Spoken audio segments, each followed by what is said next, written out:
morning and welcome to an all-new Eye of the Tiger broadcast. I'm Joseph Bianchini. And I'm Zach Galumgum.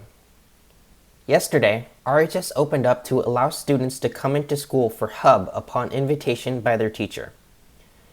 In a document sent by Superintendent Jess Borhan, safety is an area that employs an inside-out mindset starting with each student, every staff member, and the community at large.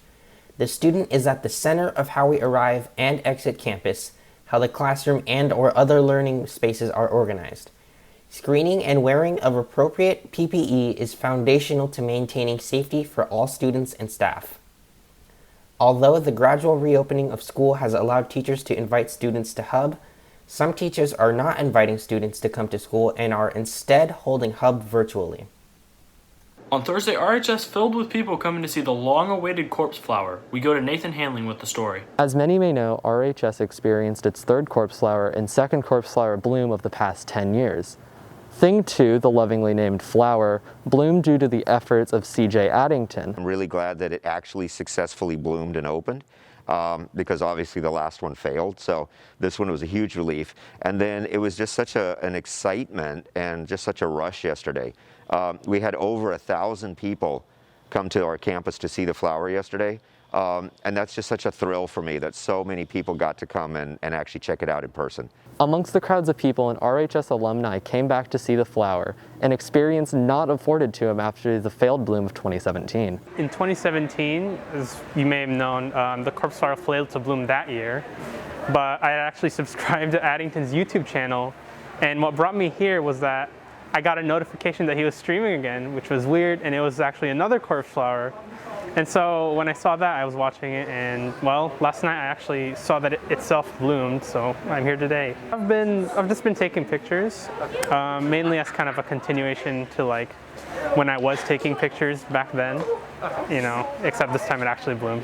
With beauty fit for one of the rarest flowers for a school to hold, and a smell able to knock out the entire crowd, Thing 2 bloomed for nearly an entire day before inevitably closing.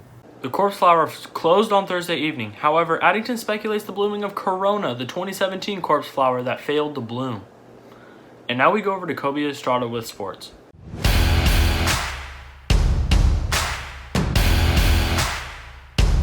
Good morning and welcome to this Tuesday's edition of EOTSN. I'm Kobe Estrada.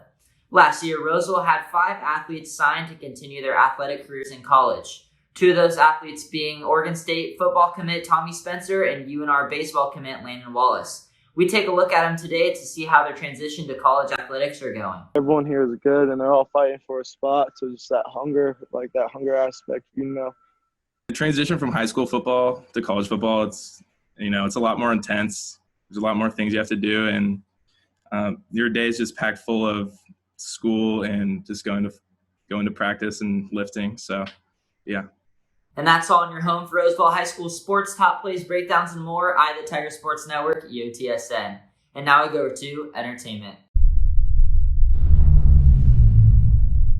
Thanks, Kobe. 2020 has been a great year for video game releases, and while the holiday lineup is looking spectacular, there are still some awesome games that came out this summer as well. And today, I'm going to be talking about a few of the most popular ones. First, we have Valorant. It came out on June 2nd, and it's a free-to-play multiplayer character-based tactical first-person shooter. And players are loving it. In a recent interview, Riot Games said that they got nearly 3 million people logged on to play daily. If you're interested in playing this game, you can find it exclusively on Microsoft Windows. Next, we have a PlayStation exclusive, and that's The Last of Us Part 2. It came out on June 19th, and it was one of the most anticipated games of 2020. However, when it came out, players had mixed emotions. While some loved it, others thought that the gameplay was less than stellar, and that it also had a lot of plot holes. When we take their life, we look them in the eye with courage and respect. This is what makes us samurai. Next, we have Ghost of Tsushima. This is also a PlayStation exclusive, and it's an action-adventure-based game. It tells the story of a samurai trying to protect Tsushima Island from Mongol attacks. It has beautiful gameplay and an awesome combination of stealth and frontal assault combat. Lastly, we have Madden NFL 21. This is the latest installment in the longtime franchise.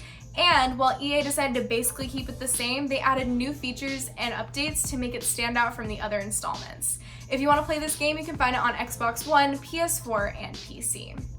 In other entertainment news, TikTok has been saved. On Sunday, September 13th, a decision was made and Oracle will be partnering with TikTok so it can stay in the US. This is after Microsoft lost their bid. And this is honestly a long time coming after the president has been threatening to ban TikTok for the last month because of safety issues with them collecting personal data. And now we go back to news. Thanks, Isabella. For most students, getting their driver's license is quite an accomplishment. However, one RHS junior decided to soar to new heights. We go to Jaden Waters with the story.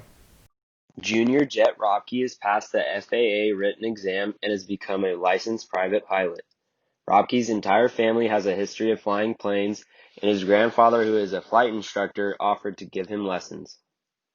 My dad, uncle, my other uncle, and my grandpa are all pilots, so it kind of runs in the family, and I definitely have a lot of people who give me tips and give me flying lessons, so everyone definitely supports it. Ropke is now able to do solo flights and has access to his grandfather's Cessna for flights. So my grandpa, he owns like part of a Cessna, like a small plane. So and he's a flight instructor, so he gives me lessons like on the weekends if I got time, and we'll just go up for a few hours, do some trips around, like California, and then do some touch and goes, some landings, and just get some practice in. Ropke says that he's afraid of heights, but flying a plane is a completely different situation.